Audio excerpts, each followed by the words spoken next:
First Raghurama Krishnam Raju గారి కేసుకు సంబంధించినటువంటి ఒక క్లారిటీ వచ్చింది. ముట్టికాలు వేయటం కాదు, ఇంకా అంతకుమించి కొంత ఆగ్రహం కూడా వ్యక్తం చేసుకుంటూ వచ్చింది కోర్టు. మీకు పదే పదే ఇలాంటి పిటిషన్లు వేయడానికి ఈసారి మాత్రం తిరస్కరించము, అంగీకరించమంటూ కూడా కొంత ఆగ్రహమే వ్యక్తం చేసుకుంటూ వచ్చింది. ఏం చెప్తారు దీనికి సంబంధించి? ఈరోజు సుప్రీంకోర్టులో రెండు కీలక పరిణామాలు. ఇటు రఘురామకృష్ణరాజు గారి కేసు ఏదైతే ఉమ్, జగన్మోహన్ రెడ్డి గారి బెయిల్ రద్దు కావచ్చు, లేకపోతే విచారణ పరిధిని రాష్ట్రం నుంచి మార్చాలని కోరడం, ఉమ్, దానిపైన సుప్రీంకోర్టు క్లోజ్ చేయడం మొన్ననే ఒక హెచ్చరిక చేసింది జరిగింది. దాంతోపాటు కీలకమైనది మీడియాలో వస్తుంది. బీపీ ఆచార్య గారికి సంబంధించినటువంటి డిశ్చార్జ్ పిటిషన్ కూడా సుప్రీంకోర్టు ధృవీకరించింది. అనేది తెలంగాణ హైకోర్టు ఇచ్చింది ఉమ్, డిశ్చార్జ్. ఉమ్, దానిపైన ఈడీ సుప్రీంకోర్టుకి వెళ్తే తెలంగాణ హైకోర్టు తీర్పునే బలపరిచింది.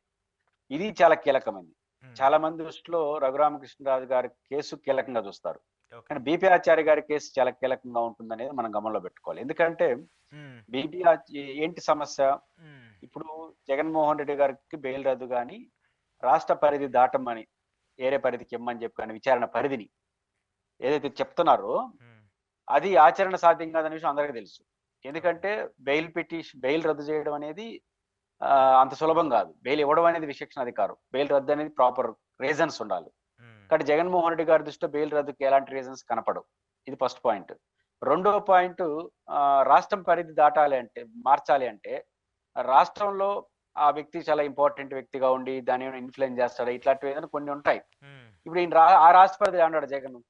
హైదరాబాద్ పరిధిలో ఉన్న కేసుని ఆంధ్రప్రదేశ్ లో ఉన్న పవర్ఫుల్ లీడర్ హైదరాబాద్ లో ప్రభావితం చేసే వ్యక్తి ఏ రాష్ట్రం అంటే ప్రభావితం చేస్తాడు? ఉమ్, ఏ రాష్ట్ర ప్రభావితం చేస్తే పోయి మధ్యప్రదేశ్ నుండి ప్రభావితం చేయడా?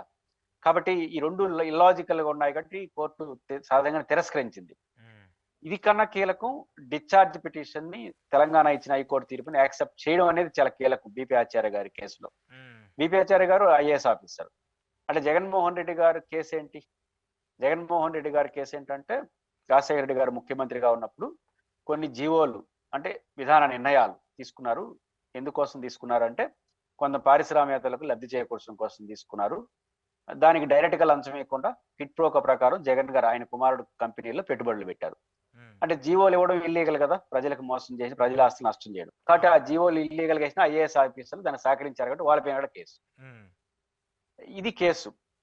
దట్టు జగన్మోహన్ రెడ్డి గారు పారిశ్రామికవేత్తల్ని షేర్లు కొనుగోలు వాటి విషయంలో బెదిరింపు, ఒత్తిడి చేస్తూ వాళ్ళకి చీట్ చేశాడు, నష్టం చేశాడు అనేది ఇంకొక సెక్షన్ 420 పెట్టారు. ఓకే. ఉమ్, ఇప్పుడు ఏమైంది? First last year Kiran Kumar Reddy గారి ప్రభుత్వం ఉన్నప్పుడే అసలు ప్రభుత్వం ఇచ్చిన జీవోలు ఏ తప్పు లేవని, పారిశ్రామికవేత్తలకు ప్రోత్సాహంగా ఇది ఒక విధానపర నిర్ణయం అని, దీనివల్ల రాష్ట్ర ఖజానాకు కానీ రాష్ట్ర ప్రజల ఆస్తికి కానీ ఎలాంటి నష్టం లేదని ప్రభుత్వం పిటిషన్ వేసింది. ఉమ్, ఇప్పుడు బీపీ ఆచార్య గారు కావచ్చు, ఇట్లాంటి ఐఏఎస్ ఆఫీసర్లు ఒక పిటిషన్ వేశారు. ఉమ్, అసలు ప్రభుత్వం నిర్ణయం కరెక్ట్ అయినప్పుడు ఆ నిర్ణయానికి ఇచ్చే జీవోలు ఇచ్చిన అధికారులు మేమే అట్లా తప్పు చేసినట్టు అవుతాం, ఉమ్, కాబట్టి డిశ్చార్జ్ చేయండి కేసు నుంచి మమ్మల్ని అని వాళ్ళు పిటిషన్ వేశారు. చాలా మంది ఐఏఎస్లు వేశారు.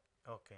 డిశ్చార్జ్ అంటే just like as it is కాదు, కానీ స్కిల్ డెవలప్మెంట్ కేసులో క్వాష్ చేయమన్నారు చంద్రబాబు కదా. నాయుడు క్వాష్ చేసిమన్నట్ట. అంటే గవర్నర్ అనుమతి లేకుండా ఎఫ్ఐఆర్ కట్టారు కాబట్టి ఎఫ్ఐఆర్ ని కొట్టేయండి. ఇక్కడ అదన్నా గవర్నర్ అనుమతి టెక్నికల్ అంశం. ఇక్కడ ఏకంగా ప్రభుత్వ నిర్ణయం తప్పు లేదని ప్రభుత్వమే కమిట్ అయినాం కాబట్టి ఆ ఇచ్చిన జీవోలు మేమేట తప్పు చేస్తామని చాలా వాల్యుబుల్ పాయింట్. డిశ్చార్జ్ అంటే అర్థం ఏంటంటే కేసు విచారణకు అర్హత లేదని, మా పైన పెట్టిన కేసుకు విచారణ అర్హత లేదు. ఇంకా విచారణ తర్వాత, విచారణ జరిగితే ఎవరు దోషో ఎవరు నిర్దోషో తేలుతుంది. అసలు విచారణ కూడా జరగాల్సిన అవసరం లేదు, ఎందుకంటే ఈ కేసుకు వాల్యూ లేదు. ఇది డిశ్చార్జ్ పిటిషన్ అంటే అర్థం. మమ్మల్ని డిశ్చార్జ్ చేయమని, లేదా మా పేరుని డిశ్చార్జ్ చేయమని, మాకు సంబంధం లేదని. ఇప్పుడు కొంతమంది ఐఏఎస్ ఆఫీసర్లో భాగంగా బీపీ ఆచార్య కూడా అట్లా డిశ్చార్జ్ ఈడీ కేసు ఏదో అయినట్టుంది. తెలంగాణ హైకోర్టు డిశ్చార్జ్ చేసినట్టుంది. దాన్ని ఈడీ సుప్రీంకోర్టులో సవాల్ చేసింది. సుప్రీంకోర్టు ధృవీకరించింది, తెలంగాణ హైకోర్టు తీర్పుని బలపరిచింది. అంటే ఐఏఎస్ ఆఫీసర్ డిశ్చార్జ్ అంటే కేసులో వాళ్ళకి సంబంధం లేదు, అంటే జీవోలు విషయంలో రిలేటెడ్ మార్చారు. ఇప్పుడు ప్రభుత్వంకి నష్టం లేదని ప్రభుత్వం చెప్తుంది. ప్రభుత్వం తరపున జీవోలు ఇచ్చిన ఐఏఎస్ ఆఫీసర్ డిశ్చార్జ్ అయిన తర్వాత ఇంకా జగన్ కేసులో ఏమని తెలుస్తుంది? ప్రభుత్వ జీవోలు తప్పుడు జీవోలు ఇస్తేనే కదా కృతజ్ఞతగా డబ్బులు ఇచ్చేది జగన్మోహన్ రెడ్డి గారు కంపెనీలు పెట్టేదానికి. అంటే జగన్మోహన్ రెడ్డి కూడా ఈ కేసు చాలా తొందరగా క్లోజ్ అయితే బాగుండని చెప్పేసి ఆయన కూడా చాలా సార్లు ప్రయత్నించినట్టు కూడా మనకు తెలుసు. దీనికి సంబంధించి ఎందుకంటే దీంతో అన్ని ముడిపడి ఉన్నాయి కాబట్టి ఆస్తుల వ్యవహారం కావచ్చు, మిగతా అంశాలు కూడా వీటితో ముడిపడి ఉన్నాయి కాబట్టి ఆయనే చాలాసార్లు ప్రయత్నించారు కదా. ఇది ఎంత తొందరగా సాల్వ్ అయితే అంత తొందరగా నాకే మంచిది, దాని మీద ఎవరైనా ఆరోపణలు చేసినా అదన్నీ కూడా అవాస్తవమని చెప్పేసి ఆయన కూడా చాలాసార్లు ఖండించినటువంటి పరిస్థితిని కూడా మనం చూసాం. జగన్ గారు ఈ కేసులో కానీ బయటకు వస్తే, ఉమ్, ఈ దశలో బయటకు వస్తే, ఎందుకంటే తెలంగాణలో అధికారంలో ఉండే రేవంత్ రెడ్డి గారు, ఉమ్, కాంగ్రెస్. ఉమ్, జగన్ గారికి ఏం మిత్రులు కాదు వాళ్ళు.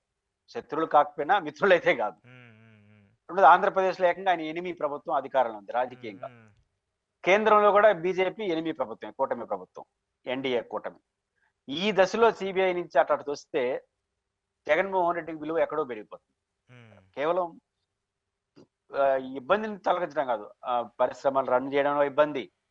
రెండోది రాజకీయం కూడా చెప్తుంటారు కదా, సిబిఐ కేసు దాని నుంచి డిశ్చార్జ్ అయిపోయి వస్తే, కేసుకు కూడా అర్హత లేదని కానీ వస్తే ఖచ్చితంగా జగన్మోహన్ రెడ్డి గారి ఇమేజ్ పెరుగుతుంది. ఆరోపించాలని నోర్లు మూసుకోవాల్సి వస్తుంది. తదుపరి కేసు పెట్టాలని కూడా భయం వేస్తుంది. ఉమ్, ఇదే పైన 24 గంటలని. కాబట్టి ఈ కేసు తొందరగా పూర్తి కావాలని కోరుకునే మొదటి వ్యక్తి జగన్ గారు.